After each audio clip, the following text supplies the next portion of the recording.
Hello, learners. I hope you all have enjoyed your Holi, and now, as you know, that your final board exam of English subject is approaching.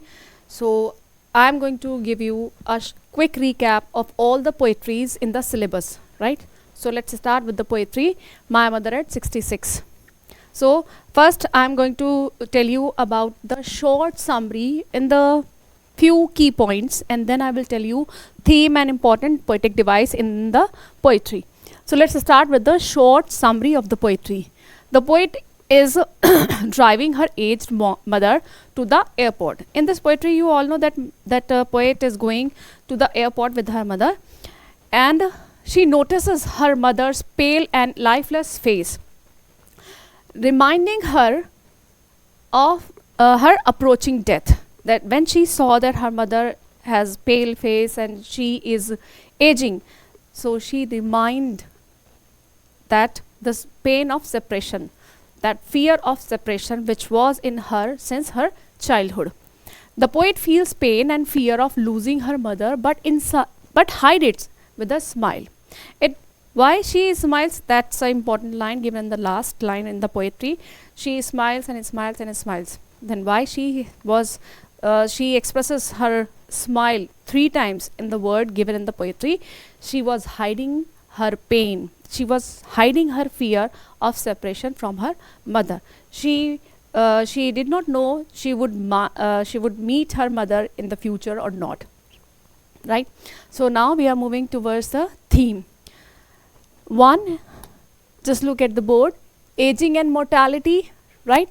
Second point, mother daughter love, fear of separation. Now the three themes which are reflecting in the poetry are very important. Now moving to the poetic devices. First poetic device is simile, face ashen like as corpse. So this line shows simile. Repetition, smile and smile and smile again. This is how she was hiding her fear of separation from her mother in the last line. It can be shown. The third one is imagery, right? Description of the mother's pale face. This is the description given in the poetry, that how she was looking pale, aged, and lifeless. Not exactly lifeless, but yes, brightless. She did not have any brightness on her face. The next we are going to move ahead towards the question answer, important question answers. Why is the poet's mother compared to the corpse? Why she was compared to the corpse? That she knows that her mother was aging, and she was losing the charm on her face. What does the poet realize about her mother? Again, somehow it gives the similar answer, that she was aging, and she might not be able to see her again because she was already 66. The third one, what does the smile and smile and smile suggest? That she was hiding her fear, she was hiding her pain of separation from her mother. Now we are moving to the next poetry. Next poetry is Keeping Quiet, Pablo Neruda, right? So here again a quick short summary. The poet asks people to stay silent for a moment. Silence will help humanity reflect on its actions. It can lead to peace, unity, and harmony. So in this poetry, poet requests to the readers or to the people that they should keep quiet even for 12. He gave the counting of 12. That 12 number of counting suggests 12 months, 12 hours, and the number of counting in the mind, that if we keep quiet even for 12 seconds even, then we can introspect ourselves, we can introspect our action, that whether we were right or wrong. Now the theme is peace and self-reflection. What does that mean, self-reflection? That I told you about the introspection. Whatever we have done, was it correct or not? These are the things which can resolve many of the issues in our life. Unity of mankind and environmental awareness. Of course, environmental awareness as well. Given in the poetry, that how poet requests to the people to stay calm, to do nothing, and to stay from all of the stay away from all of the hustle of the life. Important poetic devices: symbolism. Silence represents reflection. It's a symbolical poetry, that how it reflects the silence, and how silence represent reflection. Second poetic device: alliteration, sudden strangeness. This word is given alliteration. So how we can just identify the poetry? Now just look at the word. This sudden and strangeness. The first letter of spelling, they are same. So when the first letter of a spelling is same and repeating itself, then it is alliteration. So I'll give you one comparison with repetition. Now just look at this poetry. My mother at 66, right? Here, repetition. Look at this word, repetition. Here, the same spelling is repeating 3 times. Smile and smile and smile, right? This is repetition. When one spelling is repeating itself twice or even more than that, then it is repetition. Now, if we move again to this alliteration, this is sudden strangeness, means S and S sound is repeating here. This is alliteration. Imagery: fisherman salt gathers. It gives the imagery of the people those are working as fishermen or salt gatherers. Now I'll give you important exam questions. What does the poet mean by keeping quiet? Why he suggested to all the people or requested to all the people they should keep quiet? Next, how can silence help humanity? How keeping silence could help the people for keeping for humanity, or if they would keep quiet, what they would get? The third question, what does the poet say he does not mean? Why does the poet say he does not mean total inactivity? Total inactivity, he was asking in his poetry that he did not want anybody to just get a wrong point about the total inactivity. It says that a person should be quiet, should stay for a few minutes calm, and then he or she should think about the action which he has done. The third poetry is A Thing of Beauty by John Keats. One more thing, I'm telling you the name of the poet as well, because it's very important when you are drafting your answer. You must write the name of the poet, what he or she has suggested in the poetry. So let's go with the third poetry, A Thing of Beauty, John Keats. A short summary. Beautiful things gives us permanent joy. Yes, how this nature gives us happiness for longer life. Nature help people overcome suddenness and sufferings. How nature helps to the people to come to overcome from their suddenness and suffering. Next, beauty is like an endless source of happiness. So these are the key points of the poetry which I am giving you. Now we are moving towards the theme. Beauty of nature, power of beauty to heal sadness and eternal joy. This is very important, eternal joy. The things which remain forever in our memories, the things which give us joy forever, eternal joy. Next is important poetic devices. So let's check the poetic devices. Metaphor: endless fountain of immortal drink. These are the line which usually gives in the question paper, that what kind of poetic devices are being used in this line. So this is metaphor. Imagery: flowers, tree, clear streams. These are the example of imageries which are given in the poetry. And again, alliteration, as I give you example in the above poetry. Cooling covered, it's C and C. If you notice in the previous poetry, here also S and S sound was repeating, and here C and C letter is repeating.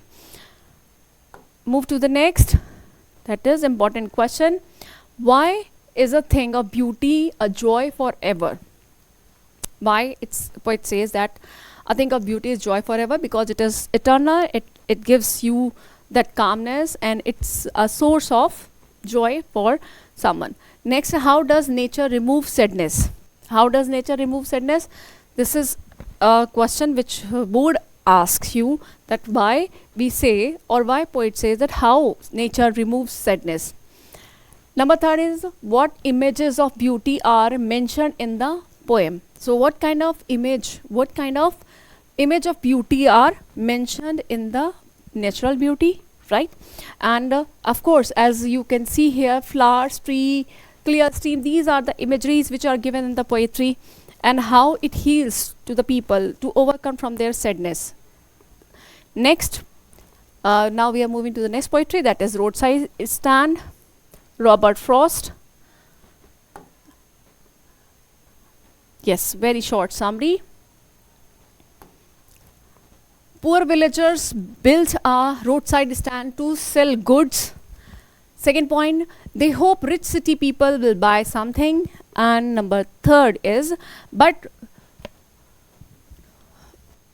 motorists ignore them, showing urban rural inequality, right? How it happens and how it affects rural people when they struggle for their livelihood, or when they are just sitting in a hope that people would come here and they would buy something from them, but they just come here, they stay for to ask something, or they stay near their stand to just view the just watch the nature view around it. It hurts them. Now the theme: rural poverty, urban selfishness, and economical inequality. Economical inequality, that how people are suffering, that there is a big gap between the rich and the poor, and this gap is increasing by the time, and nobody is caring about to reduce this gap or to fill this gap. So this is given in the poetry, and how poet was feeling bad for the rural people. Important poetic devices: imagery, roadside stand and passing cars. That roadside stand and passing cars, these are the example of imagery. Irony: rich people promise help but do not nothing. Yes, but do nothing. Then this is irony, that people are promising the villagers or the poor people that they will help them, but actually they are not helping them. They are just speaking in the words, but they are not doing anything to help them. Next, symbolism.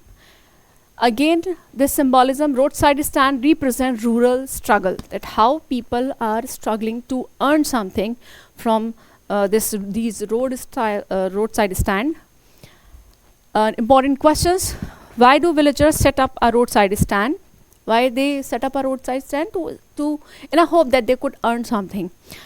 Why do city people treat the villagers? How do city people treat the villagers? How they treat them? Indifferently, or they ignore them. They just go there, they watch the views, they watch the scenery around the roadside stand, but they do not buy something from them. Number third is, what does the poem say about rural poverty? What does it say? That how the gap between rich and people are increasing, and who is responsible? Stakeholders, they are just promising them that they would do something, but they are actually not doing or helping to the poor people. Now moving towards the last poetry of the syllabus, Aunt Jennifer Tigers by Edwin Rich. Short summary. Look at the key point of the short summary. Aunt Jennifer embroideries fearless tigers on cloth. The tigers represent freedom and courage, but Aunt Jennifer is oppressed by her marriage and patriarchal society. Yes, this is what happens in the poetry. Adrian Rich is the poet, a feminist poet who always shows that how women are being treated in the society. Women were being treated in the society when she was there, and now even in the present it is observed that whatever she has written somewhere it was real even in the today's life. So this is what she is trying to speak for a woman, that how she was struggling in her married life.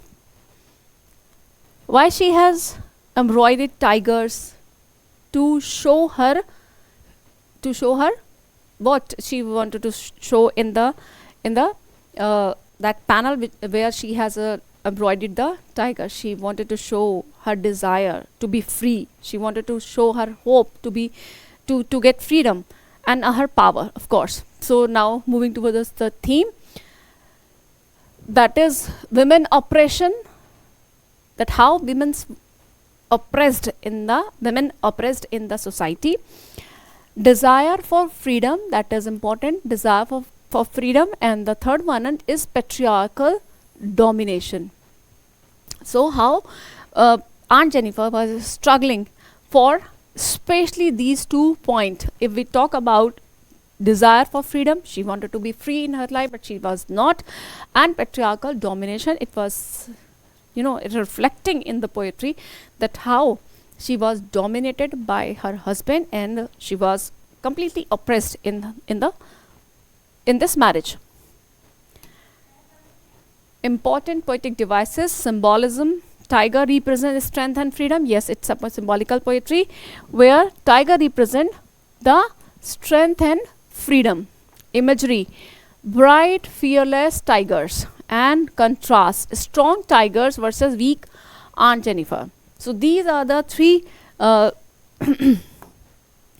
these are the three important poetic devices given in the poetry. Now moving to the questions.